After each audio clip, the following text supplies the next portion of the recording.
Shalom. Sebelum mendengar firman Tuhan, ikuti warta berikut. Moto kami, setiap orang yang mau mengikut Yesus, ia harus menyangkal dirinya, memikul salibnya, dan mengikut Yesus. Jadwal ibadah GJKI Sunter tertera di bawah ini. Persembahan perpuluhan, pelayanan, dan misi dapat transfer ke rekening BCA nomor 20660200646 atas nama Yusuf Kristrianto. Pelayanan kami meliputi sekolah minggu, remaja, pemuda, kaum pria dan wanita, persekutuan doa, dan lain-lain. Berbagai kegiatan pelayanan kami. Inilah pemimpin-pemimpin GJKI Sunter. Terima kasih, Tuhan memberkati.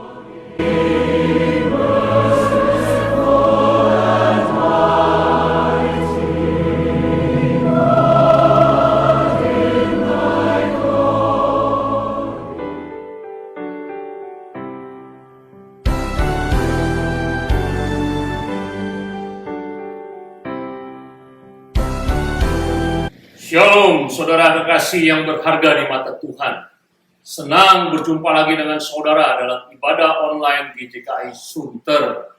Doa saya supaya Anda tetap sehat dan diberkati Tuhan. Sebelum kita memulai ibadah online pagi ini, mari kita saat teduh sejenak.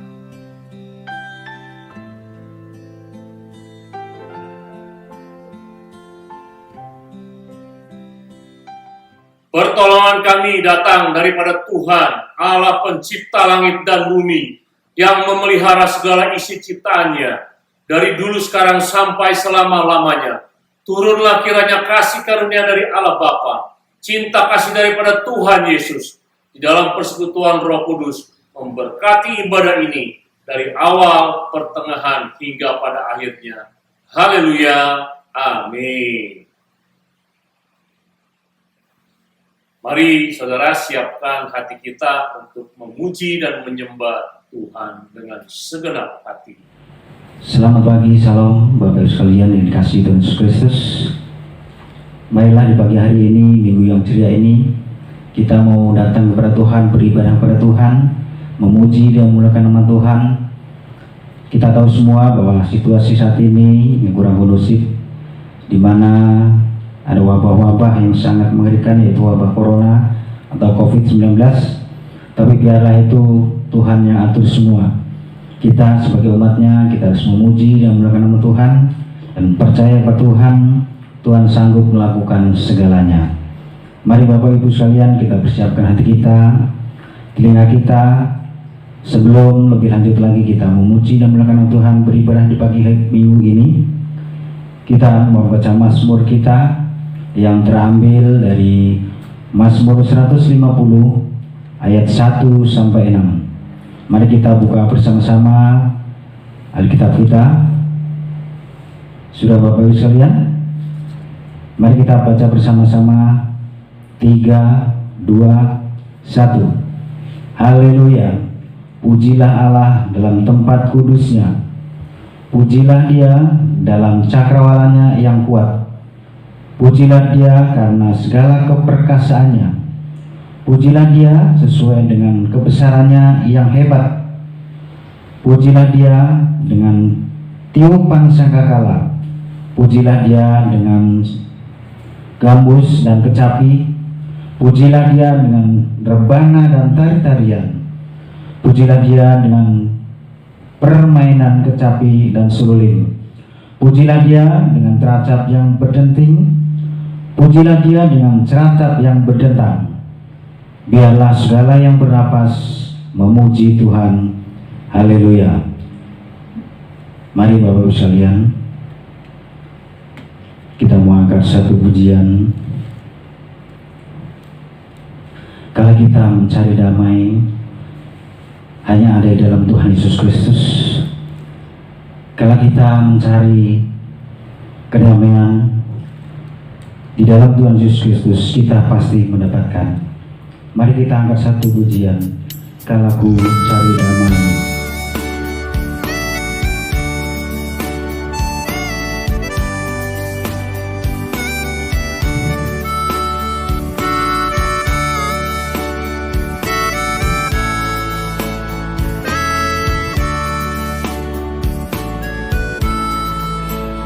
Kalau ku cari damai, hanya ku dapat dalam Yesus.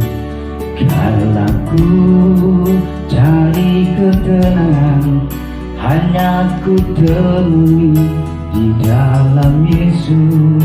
Tak satu pun dapat menghiburku, tak seorang pun dapat menolongku. Hanya Yesus jawaban hidupku.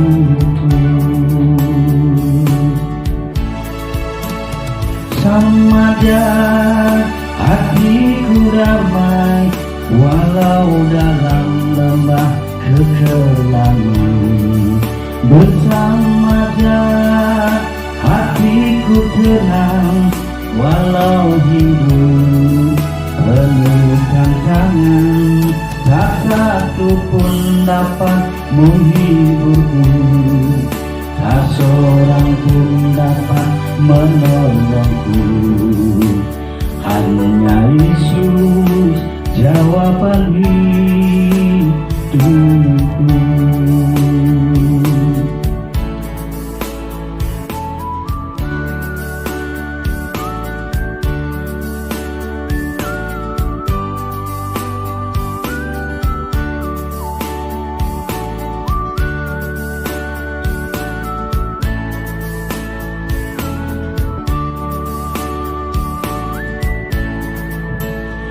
Kalau ku cari damai, hanya ku dapat dalam Yesus. Kalau ku cari ketenangan, hanya ku temui di dalam Yesus. Tak satu pun dapat menghiburku, tak seorang pun dapat menolongku. Hanya Yesus jawaban hidupku.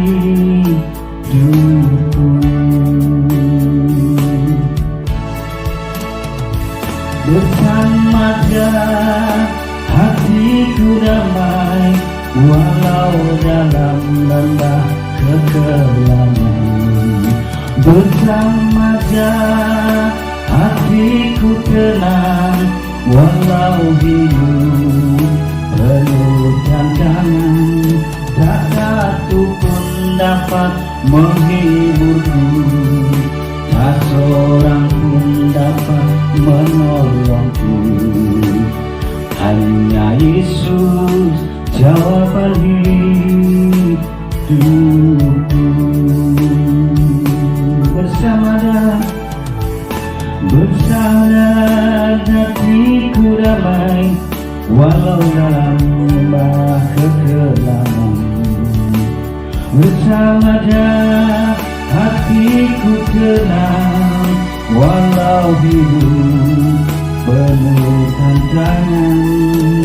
Tak satu pun dapat menghiburku, tak seorang pun dapat menolongku. Hanya Yesus jawaban hidupku.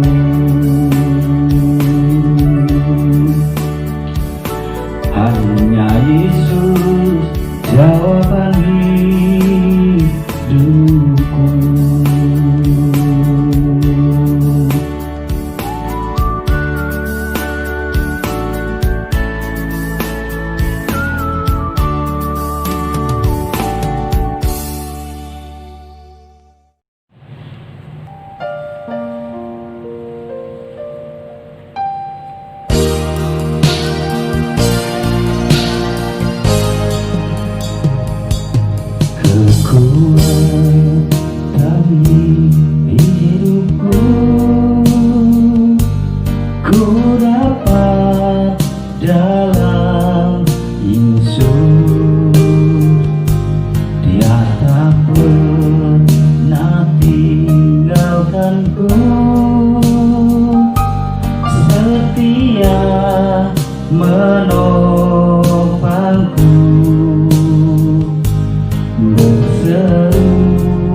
dalam Yesus.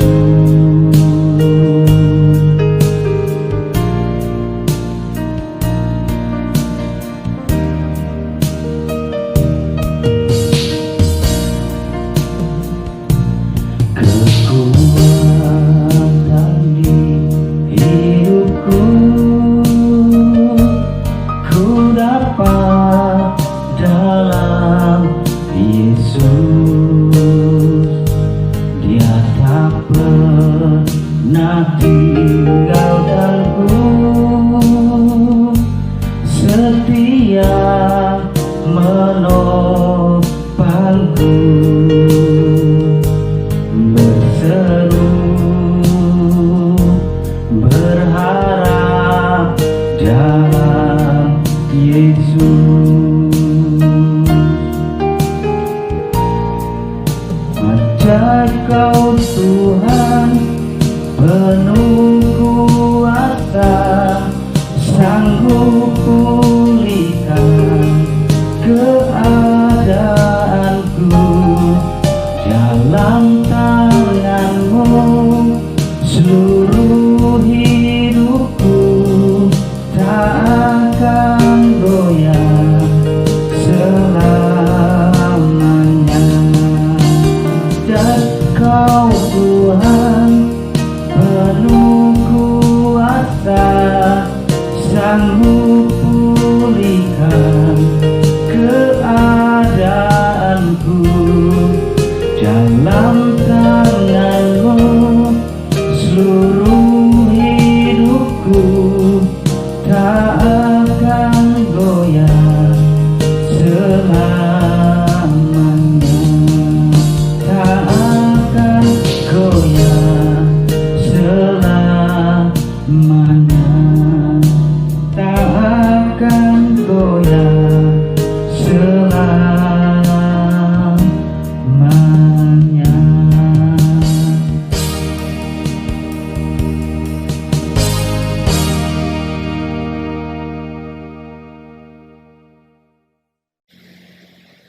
Mari kita berdoa untuk firman Tuhan. Terima kasih Tuhan untuk pagi hari ini. Sesudah kami menyembah dan memuji Engkau, perkenankanlah kami mendengarkan isi hati-Mu, supaya kami bisa ditunjukkan jalan, kebenaran dan hidup dalam hidup kami sehari-hari. Di dalam banyak penderitaan, krisis, kami percaya tuntunan firman-Mu adalah pelita bagi kaki kami. Berbicaralah lewat hamba-Mu yang membawakan firman, dan bukalah hati kami. Di dalam nama Tuhan Yesus kami berdoa dan mengucap syukur. Haleluya, amin. Saudara, pagi ini kita akan membahas tentang perumpamaan talenta yang diambil dari Matius 25 ayat 14 sampai 30. Saya akan bacakan firman Tuhan untuk saudara semua. Saudara boleh buka Alkitab saudara ataupun Anda boleh lihat di layar monitor Anda. Matius 25 ayat 14. Sebab hal kerajaan sorga sama seperti seorang yang mau berpergian ke luar negeri, yang memanggil hamba-hambanya dan mempercayakan hartanya kepada mereka. Yang seorang diberikannya 5 talenta, yang seorang lagi 2, dan yang seorang lagi 1, masing-masing menurut kesanggupannya. Lalu ia berangkat. Segera pergilah hamba yang menerima talenta itu. Ia menjalankan uang itu, lalu beroleh laba 5 talenta.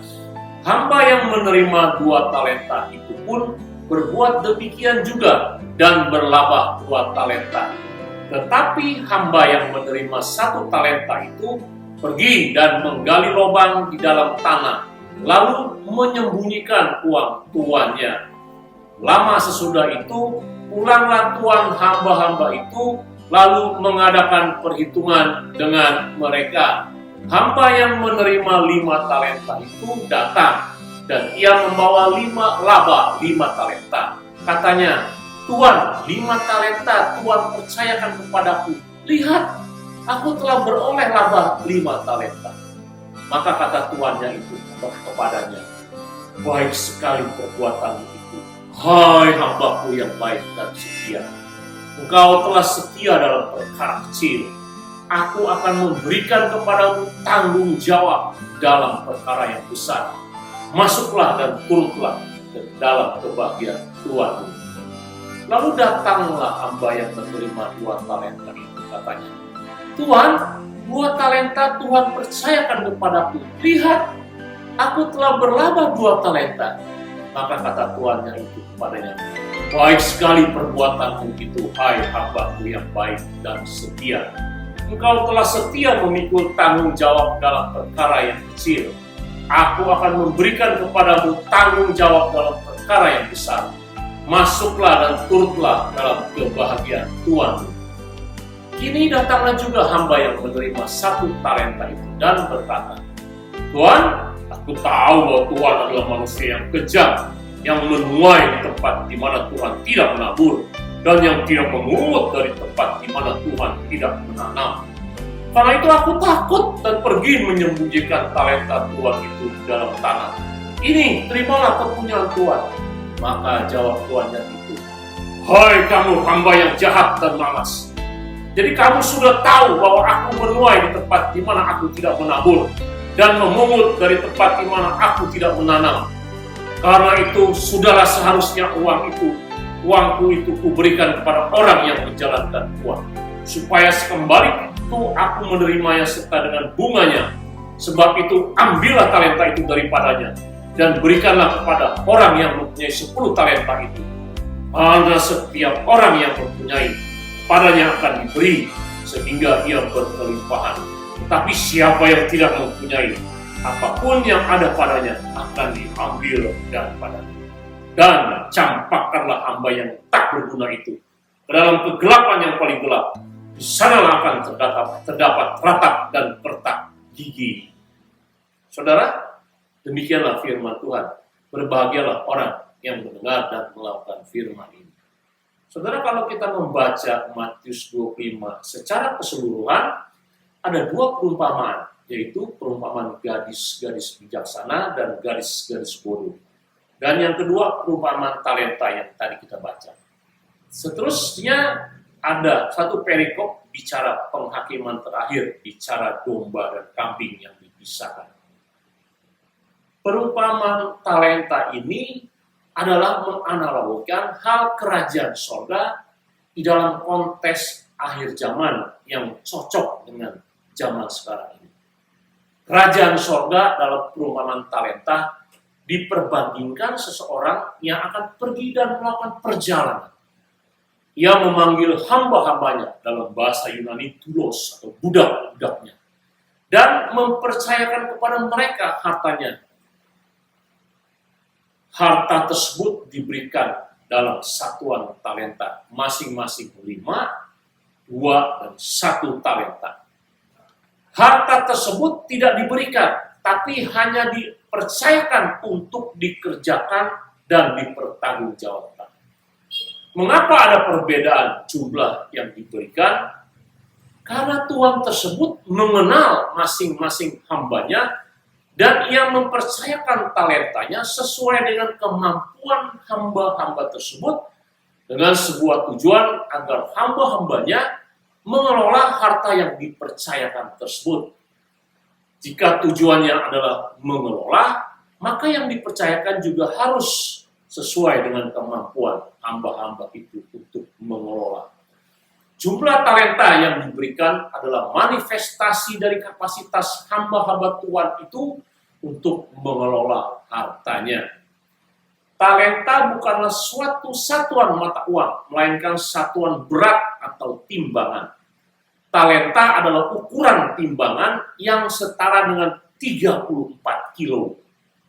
Jika dihitung nilainya, nilai 1 talenta adalah 6.000 dinar. 1 dinar adalah upah pekerja sehari.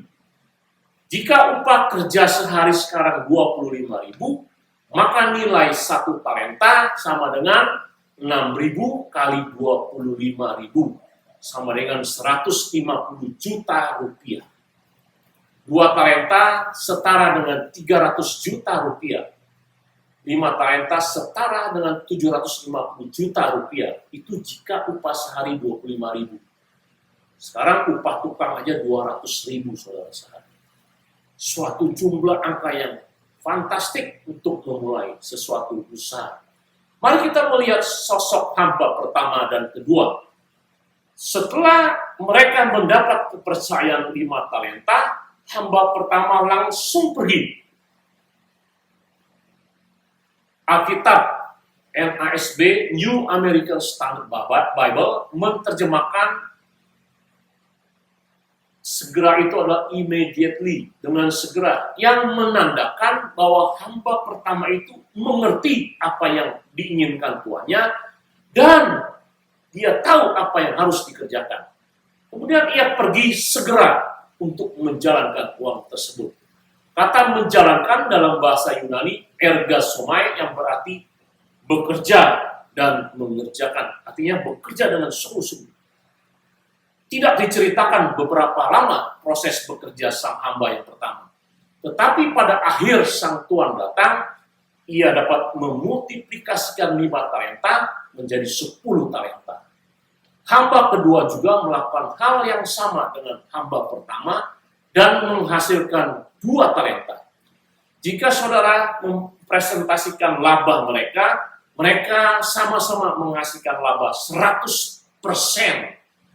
Pada waktu tuan mereka datang kembali, ia membuat perhitungan dengan hamba-hambanya. Artinya, hamba-hambanya harus mempertanggungjawabkan apa yang dipercayakan. Respon tuan terhadap hamba pertama dan kedua adalah berkata, "Baik sekali perbuatanmu itu, hai hambaku yang baik dan setia. Engkau telah setia dalam perkara kecil, aku akan memberikan kepadamu tanggung jawab dalam perkara yang besar. Masuklah dan turutlah dalam kebahagiaan Tuhan." Saudara, kata baik menandakan bahwa hamba itu bertindak tepat sesuai dengan keinginan tuannya.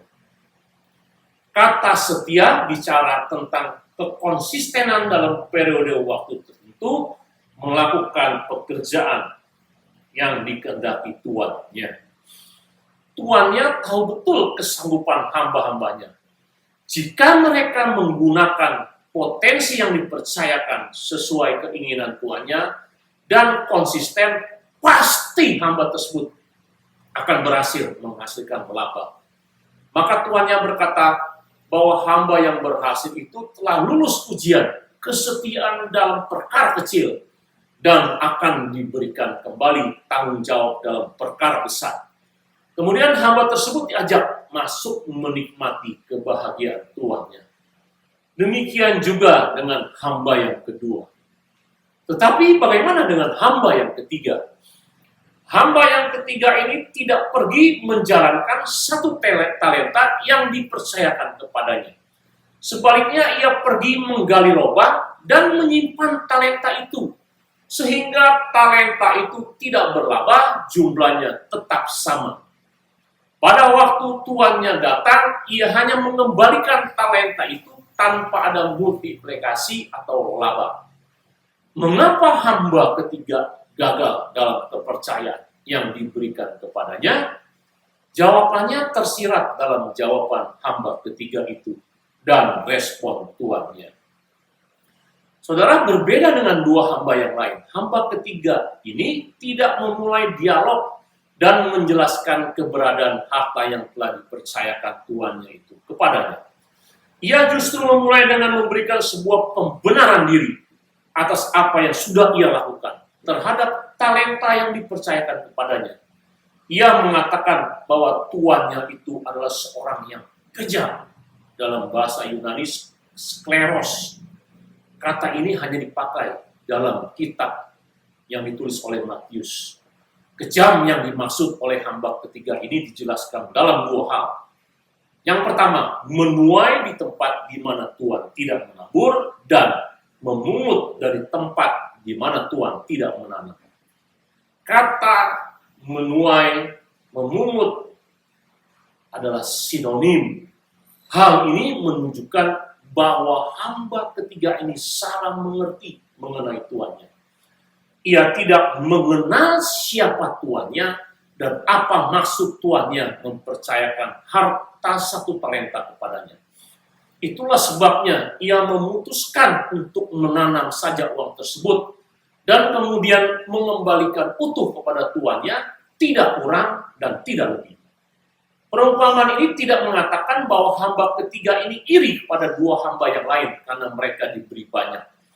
Jadi kegagalan hamba ketiga ini bukan disebabkan karena ia tidak puas dengan pembagian 5, 2, dan 1. Apakah ini salah tuannya yang kurang mengenal hamba tersebut? Jawabannya tidak, malah sebaliknya. Hamba ketiga ini sebenarnya mampu menghasilkan laba 1 talenta. Tuannya mengatakan kepada hamba ketiga, engkau hamba yang jahat dan malas. Kata jahat adalah lawan kata dari baik. Yakobus 3 ayat 16 berkata, sebab di mana ada iri hati dan mementingkan diri sendiri, di situ ada kekacauan dan segala macam perbuatan jahat. Hamba ketiga ini adalah orang yang egois, yang lebih mementingkan dirinya sendiri daripada tuannya. Akibatnya adalah pembenaran diri yang menghasilkan penghakiman kepada tuannya. Lain dengan hamba pertama dan kedua. Mereka dikatakan baik oleh tuannya karena mereka tahu isi hati tuannya dan mengerjakan untuk tuannya, bukan untuk dirinya sendiri. Mereka melaksanakan rencana tuannya di dalam hidupnya karena mereka percaya penuh kepada tuannya yang menjadi pelindung dan penolong mereka. Kata malas artinya ia sering menunda-nunda dan akhirnya tidak melakukan apa-apa. Sama seperti orang percaya zaman sekarang yang diingatkan untuk berdoa dan membaca Alkitab setiap hari. Seringkali mereka menunda-nunda dan akhirnya tidak melakukan apa-apa, yaitu berdoa dan membaca Alkitab. Padahal dengan berdoa dan membaca Alkitab, mereka bisa mengenal Tuhan secara pribadi dengan benar. Apa akibatnya untuk orang-orang yang demikian? Akhirnya tuannya merampas talenta hamba ketiga tersebut dan memberikan kepada hamba pertama yang mempunyai 1 talenta. Kemudian hamba ketiga yang malas dan jahat dilemparkan ke dalam penghukuman abadi, yaitu neraka. Apa arti perumpamaan ini, saudara? Pertama, yang harus dicamkan, kita harus mengerti benar isi hati Tuhan kita, yaitu Yesus Kristus Sang Penebus, yang telah pergi ke sorga dan mempercayakan segala sesuatunya kepada kita. Apa yang diinginkan hatinya? Pada waktu naik ke sorga, yang ada dalam hati Tuhan Yesus adalah menyelamatkan seluruh umat manusia. Yesus sudah berkorban dan berharap pengorbanannya tidak sia-sia. Ia memberikan visi amanat agung ini kepada kita semua dan memberikan kepercayaan ini kepada saudara dan saya. Tuhan menaruh kepercayaan ini kepada kita dan tahu bahwa kita dapat melakukan hal tersebut dengan baik. Ada orang yang diberikan kesanggupan bernyanyi dengan baik. Ada yang diberikan memimpin dengan baik. Ada orang yang diberikan bisa berkhotbah dengan baik. Ada orang yang bisa melayani dengan baik. Bahkan ada orang yang diberikan kesanggupan membantu orang lain yang berkurang karena diberikan harta yang berlimpah. Semuanya sesuai dengan kesanggupan anak-anaknya. Tetapi semua itu harus digunakan atau dikerjakan untuk sebuah tujuan menyelamatkan banyak jiwa-jiwa yang terhilang. Jika Anda dapat bernyanyi, bermain musik, pakailah itu untuk memenangkan jiwa-jiwa. Jika Anda dapat mengajar, berkhotbah, gunakanlah itu untuk memberitakan kabar keselamatan di dalam Yesus. Jika Anda dipercayakan harta melimpah, gunakanlah untuk memberi kepada orang-orang yang berkekurangan, sehingga banyak orang diselamatkan dan percaya kepada Yesus. Jika Anda menggunakan potensi yang Tuhan berikan, bukan untuk diri Anda sendiri, melainkan untuk Tuhan, maka Tuhan akan menyertai saudara sampai akhir zaman. Seperti kata Matius dalam Matius 28 ayat 20. Dan memberikan keberhasilan seperti hamba pertama dan kedua. Hamba pertama dan kedua mengerti isi hati tuannya. Dan mereka segera pergi menjalankan tugasnya, yaitu bekerja dengan sungguh-sungguh. Saudara, hari ini, jika Anda mengenal Kristus dan tahu isi hati Tuhan Yesus, segera laksanakan tugas dan kepercayaan yang Tuhan berikan untuk menyelamatkan jiwa-jiwa.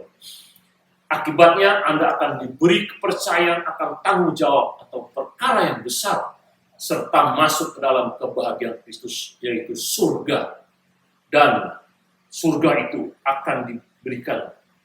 Bumi ini seperti doa Bapa kami, mendatangkan kerajaan Allah di bumi seperti di surga. Sebaliknya, jika Anda menyembunyikannya dan tidak menggunakannya, kepercayaan yang Tuhan berikan, maka dampak karakter Anda akan semakin buruk. Mungkin Anda enggan atau malas atau takut melaksanakan tugas yang Tuhan Yesus berikan, yaitu memberitakan Injil dan bersaksi. Hasilnya Anda akan hidup dalam ketakutan menjelang Kristus datang kedua kali. Karena semua itu harus dipertanggungjawabkan kepada Tuhan. Dan juga dalam menghadapi krisis ekonomi, pandemi, Anda diliputi ketakutan. Karena Anda hanya memikirkan diri Anda sendiri, tidak memperhatikan tugas Tuhan Yesus kepada Anda, memperhatikan dan menyelamatkan orang-orang lain.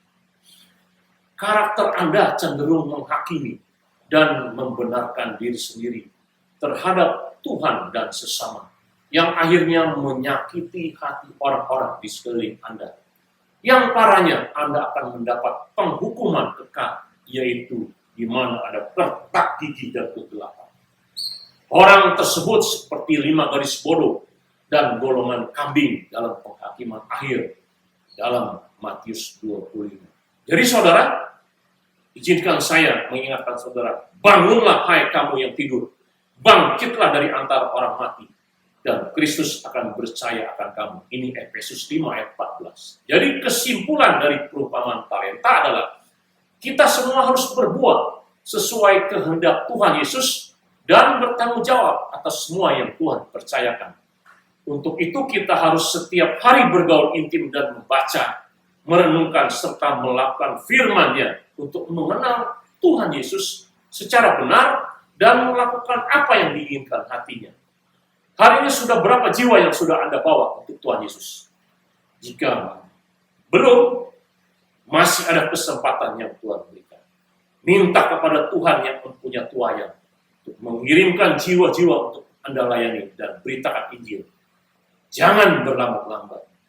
Mari kita menyenangkan hati Tuhan Yesus kita dengan membawa jiwa sebanyak-banyaknya. Maju terus untuk Tuhan Kristus Yesus penebus kita. Tuhan memberkati Anda. Mari kita berdoa.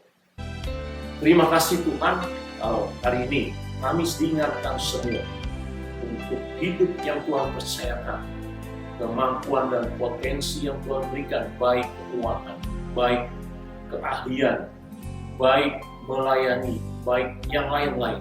Biarlah kami gunakan semuanya itu untuk membawa jiwa buat Engkau, karena Engkau ingin sekali menyelamatkan seluruh manusia di seluruh bumi. Dari 7,7 miliar di muka bumi, masih ada 5,5 miliar yang belum percaya kepada Engkau. Mulai sekarang kami mau berdoa, minta tuayan itu, dan melangkah, berbicara, memberitakan Injil, sehingga Tuhan memberikan keberhasilan buat kami. Berkati kami semua yang mendengar firman-Mu pagi hari ini. Berikan keberanian, kekuatan, pengertian, dan praktek firman dalam hidup mereka.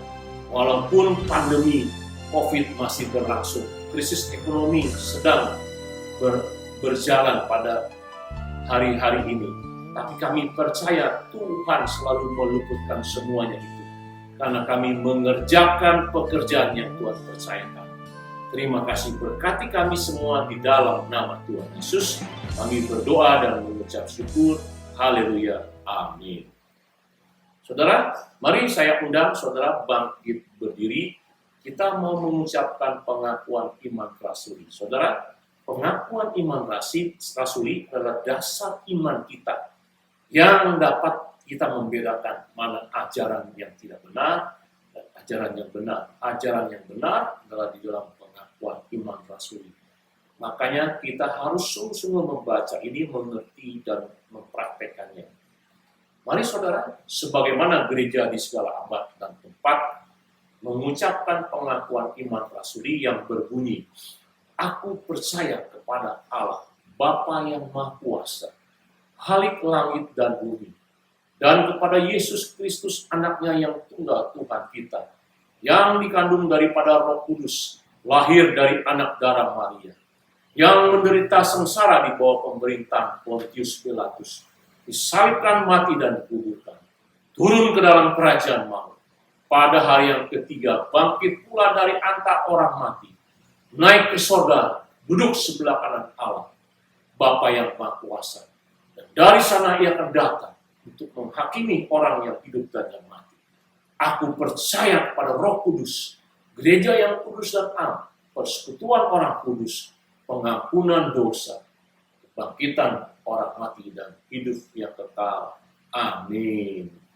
Sambil tetap berdiri, mari siapkan hati kita untuk menerima doa berkat. Arahkanlah hatimu kepada Tuhan dan melakukan firman Tuhan yang Anda dengar pada pagi hari ini. Beritakan Injil, bawa jiwa, berdoa, bangun hubungan intim, baca dan renungkan firman. Maka Tuhan akan berikan keberhasilan di mana engkau berada. Apa yang kau lakukan, Tuhan akan mengerjakan di dalam engkau. Mari kita arahkan hati, terimalah berkat Tuhan. Kiranya damai sejahtera dari Allah Bapa, cinta kasih daripada Tuhan Yesus, di dalam persekutuan Roh Kudus memberkati saudara-saudara sekalian, dari sekarang sampai Maranatha Tuhan Yesus datang kedua kali menjemput kita, bahkan sampai selama-lamanya.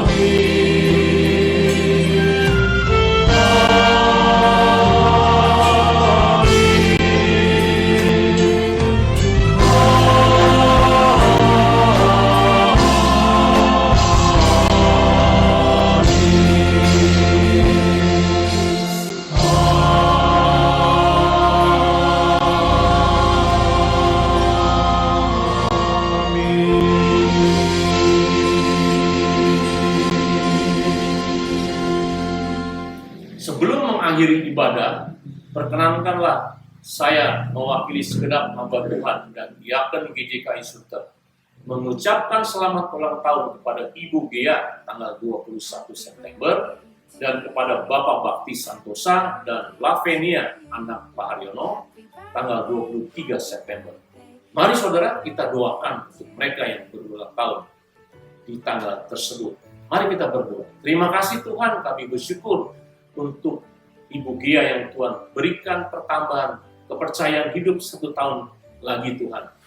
Hamba berdoa biarlah sungguh dia mempunyai hati yang mengerjakan tugas panggilannya sesuai apa yang Tuhan percayakan. Memberitakan Injil, bersaksi, melayani Tuhan di bidang yang Tuhan percayakan. Berikan kesehatan, Tuhan memberkati pekerjaannya. Berkati suaminya Pak Kris dan anaknya Pania dan Panduan, biar mereka merasakan campur tangan Tuhan dalam hidupnya. Kami juga berdoa untuk Pak Bakti yang ditambahkan usia 1 tahun tanggal 23 September. Berkati Tuhan, biar sebagai kepala keluarga diberkati dalam pekerjaan, pelayanan, dan hatinya sungguh-sungguh Tuhan boleh memberitakan Injil dalam hidup sehari-hari kepada orang-orang di sekelilingnya. Tuhan menjamah dia supaya menjadi teladan buat anak dan istrinya. Berkati kehidupan Pak Bakti. Kami juga berdoa Tuhan untuk Lavenia, yaitu anak dari Pak Haryono, yang Tuhan tambahkan 1 tahun. Berkati dia dalam pekerjaan, pelayanan, kesehatan. Berkati dalam masa depannya, supaya dia boleh sungguh melakukan apa yang Tuhan percayakan kepadanya. Berkati keluarganya, yaitu papanya Haryono Lani, dan juga untuk Novi, dan kakaknya Vero. Tuhan memberkati mereka sekeluarga. Terima kasih Tuhan Yesus, dalam nama Tuhan Yesus kami berdoa dan mengucap syukur. Haleluya. Amin. Saudara, sebelum berpisah, mari kita akan berdoa syafaat. Doa syafaat dilakukan di rumah Anda masing-masing dalam kelompok. Pokok doanya yaitu pertama, jiwa-jiwa yang belum diselamatkan, bangsa Indonesia ini. Doakan juga untuk orang Kristen supaya mereka tidak malas dan bersaksi membawa jiwa untuk kemenangan bagi Tuhan. Dua, doakan bangsa dan negara, Presiden Jokowi dan menteri-menterinya dalam memimpin dan menangani krisis COVID-19 dan ekonomi. Tuhan menganugerahkan hikmat dalam memimpin. Doakan juga Gubernur DKI, Anies Baswedan, diberikan hikmat dalam memimpin DKI ini menjelang pandemi dan musim hujan ini. Doakan juga dokter-dokter dan perawat-perawat juga pasien COVID, biar Tuhan jamah mereka disembuhkan dan diselamatkan menerima Kristus. Doakan GJKI Nasional, GJKI Agape, dan GJKI Sultan dengan permasalahan mereka. Setelah itu kita akan sharing kelompok dan saling mendoakan. Sharing kelompok dilakukan dengan menjawab pertanyaan di bawah ini. Jawablah pertanyaan di bawah ini. Yang pertama, apa yang dilakukan hamba pertama dan kedua? Dan apa respon tuannya terhadap mereka? Dari Matius 25 ayat 16 sampai 23. Yang kedua, apa yang dilakukan hamba ketiga dan apa respon tuannya terhadap hamba tersebut? Saudara bisa lihat dari Matius 25 ayat 24 sampai 30. Yang ketiga, bagaimana dengan Anda hari ini? Apakah Anda termasuk golongan hamba pertama dan kedua? Atau yang ketiga, ceritakan. Dan apakah Anda sudah membawa jiwa buat Tuhan Yesus kita? Terima kasih. Saya ucapkan untuk kita semua, khususnya yang menonton dengan setia ibadah online ini. Saya percaya Tuhan memberkati saudara, menjaga dan melindungi saudara dari segala macam hal yang tidak berkenan, baik pandemi COVID, baik masalah-masalah yang tidak terpecahkan, karena Tuhan selalu beserta dengan Anda. Terima kasih, Tuhan berkati. Shalom.